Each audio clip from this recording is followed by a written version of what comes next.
there was minimal fresh contracts which was coming in, and the existing contracts which is about to be renewed, that has also not happened. So most of the contracts got ended as such.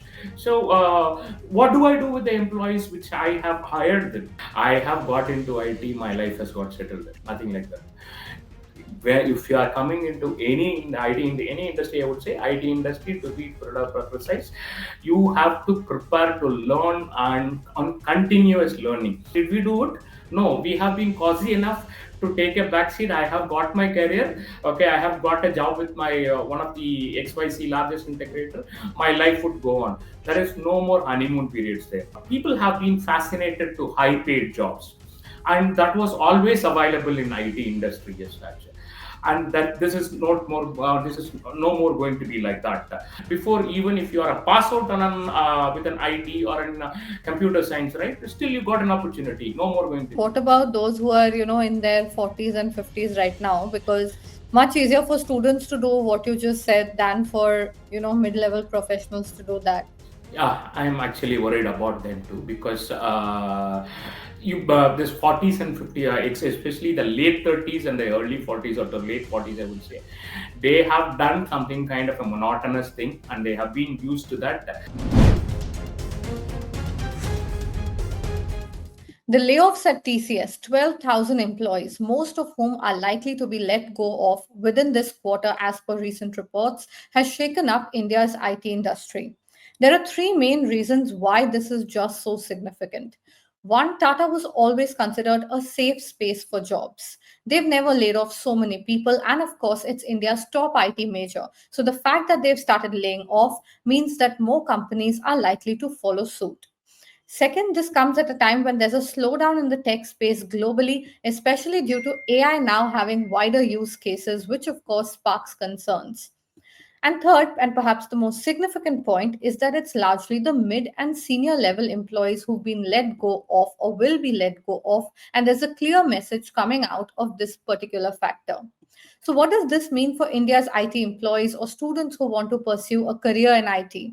To decode that, we have with us Arvind Balakrishnan. He's a top talent acquisition expert and he's based out of India's Silicon Valley, which is, of course, Bengaluru. Hi, Arvind. Thanks so much for joining us here today. Hi, how are you? All right. So, what exactly is the sentiment right now in the IT industry? Like, what are you picking up both among recruiters and among employees? Because we have gathered that there's obviously a sense of uncertainty right now. So, could you tell us what exactly is happening in the city right now? Uh, I would just start up with, why this is getting into chaos at this point of time. See, normally in Indian IT industry, right, we were predominantly a service industry. We were not a product or any other space as such. We would have been serving more on the service and services. For the 80% of our companies have been doing services. How do we get the services? We normally get into North America and Europe, and we have been getting into all their banking firms and their government projects, and of course there are a lot of private sector companies where they want to do their get their IT services outsourced from India. So this all happened, and what we do basically made like, and TCS is about and all out, just because the information is about everywhere there. So we are not talking about TCS as a major one, but not TCS. I would say everywhere there is a factor which has to be summed up at this point of time. So when we go, and we have been anticipating so many projects which is either going to come from Europe or North America or ANZ in the last 2 years, because of the global slowdown which is there, and nobody can say that there is no slowdown as such, and it is very well there from 2024, if I am not wrong. It is visible outside, in from the stock markets to every market. It is clear that since the slowdown is also happening, right, we never anticipated a slowdown, and we have been taking people from the colleges, fresh out of from the colleges, also from the mid level and senior level people, anticipating these are all the projects which are going to come. Unfortunately, in the last 8 9 months, I would say something like, there there was minimal fresh contracts which was coming in, and the existing contracts which is about to be renewed, that has also not happened. So most of the contracts got ended as such. So what do I do with the employees which I have hired them? Either I have to use them in some other way where there are some resources which are needed, and exactly there may be the resources which I need there, they may not be the resources which I have them in bench. I have to cross train them and use them as such. That was the one possibility which we had. And second is that from an employee side, if I want to talk to, right, you might have worked on XYZ skill for the last 7 years or 8 years. So if that skill is getting obsolete at this point of time, for example, take testing as such. Testing is no more a requirement in the industry anymore. Yes, now there is a person who is coding who has to do the 360-degree. He has to do. He has to do the testing also. What is going to happen to the tester? The testing guy has to be prepared to unlearn what he has learned over 5 years or 6 years experience, and skill himself to go to the cutting edge technologies, which is AI tools which is coming in, or whichever is the new technology. Let it be the open source technologies like in the UI UX or data space. Whether has he got trained? No. From the employee side, that was also a problem. It is a double-edged sword if we say that an employer has done something wrong or an employee has done something wrong. That's what my point is all about. When we point out finger at somebody, right, there are three fingers which would be pointing at you. So this is a double-edged sword, I would tell. So could you tell me maybe the top 3 or 5 skills that you would say that, junior and mid-level employees should learn at this point to kind of future proof themselves? Yeah, of course. There are three areas I would definitely say which they can have a lot of opportunity. Let it on AI space. There are plenty of things which they can go and learn, and from training of SLMs to coding of things as such. And data space is very huge. I would say there are lot and lots of data. But if you look at the data today, right, the raw data which we have at this point of time, in from which whether we can able to come at a solution, no. There are a lot of data analysis job going to come, data modeling jobs which is going to come, and there would be a lot of data science which would happen once the data is cleaned and the correct data format is coming. And there would be a lot of data opportunities which would be coming in the second area. And the third area would be people have been not talking about the UI UX space. That is going to again have a large amount of people which they are going to come. And fourth space, which people we have been talking about semiconductor, we have been talking about electronics media, which is about to pick up VLSI designing, ASIC designing. These are all spaces which there are a lot of opportunities.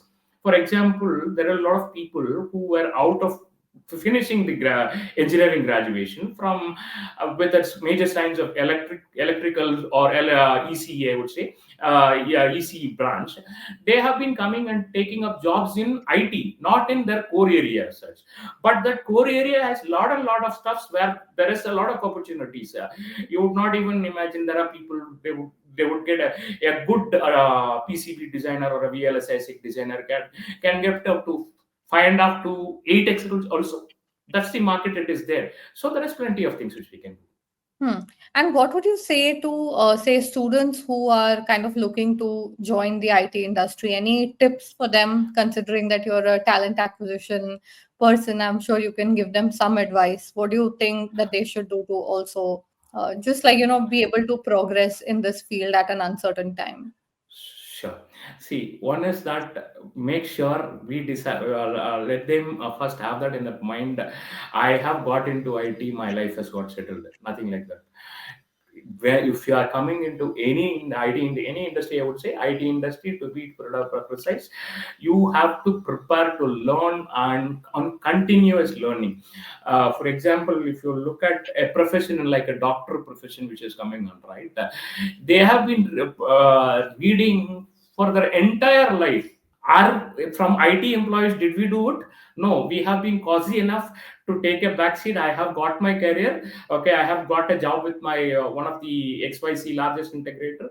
My life would go on. There is no more honeymoon periods there. Here it is something like we have to work continuously and you have to upgrade continuously is the first thing as such. And the second thing is what has happened over the decades. I would say 2 decades. I would say little more than 2 decades, people have been fascinated to high paid jobs, and that was always available in IT industry as such. And that this is not more this is no more going to be like that. IT industry is also going to pay 5x or 6x bombs to people if you have enough knowledge in it. Before, even if you are a pass out on an with an IT or an computer science, right, still you got an opportunity. No more going to be, you have to come out from the top tier 1 or tier 2 college, and you have to continuously upgrade. That's where is the opportunity going to be. And there is, and I feel in the HR industry, when I talk to people, right, there is a huge amount of rationalization also happening in terms of perks. So people, don't focus yourself that if I don't get a job in IT, my life is not going to be like that. Whatever is your core area where your interest lies there, go keep upgrading yourself, get pick up a career there which would definitely shape your life much better than that. All right. Well, my last question is then what about those who are, in their 40s and 50s right now? Because much easier for students to do what you just said than for, mid-level professionals to do that. So, kind of what happens to them now, those who are in the industry? Yeah, I'm actually worried about them too, because you this 40s and 50s, it's especially the late 30s and the early 40s, or the late 40s, I would say, they have done something kind of a monotonous thing, and they have been used to that. And this point of time, and if they are they have come to, if they are working with large system integrators, they have a tough days ahead. Only thing what they can do is upskilling them to other technologies as such. And if you look at another area, right, we have been talking about GCC coming in. And every day when you look at some newspaper, right, we have been talking about GCC is hiring so much. Why haven't people looked at this GCC space as such? Are they not hiring? Yes, they are hiring. Who are they hiring? Look at it. And what is that, the technologies they are hiring? Yes, of course, in a lot of GCC they would go with an SME who is from the industry perspective. If somebody has come from a pharma background, they would prefer a person from a pharma background as such. But there are opportunities there. In today in papers we keep reading GCC is hiring so much. Where are they hiring from? They are not hiring from us. They are hiring from the same market. The same people who are working with large services, they are getting hired in GCC because they are able to work according to the business logic, which is very, very important. In any program, if you are programming, they have to do, they have to understand the business logic. They have to understand the business. They are getting jobs. So look at those things. I think the takeaway from the discussion is clear. Upskilling is the only way to go if you want to either enter or continue to stay in the IT industry. Thanks so much, Arvind, for joining us here on this conversation today. It was very insightful. Thank you, Sana. Thank you very much.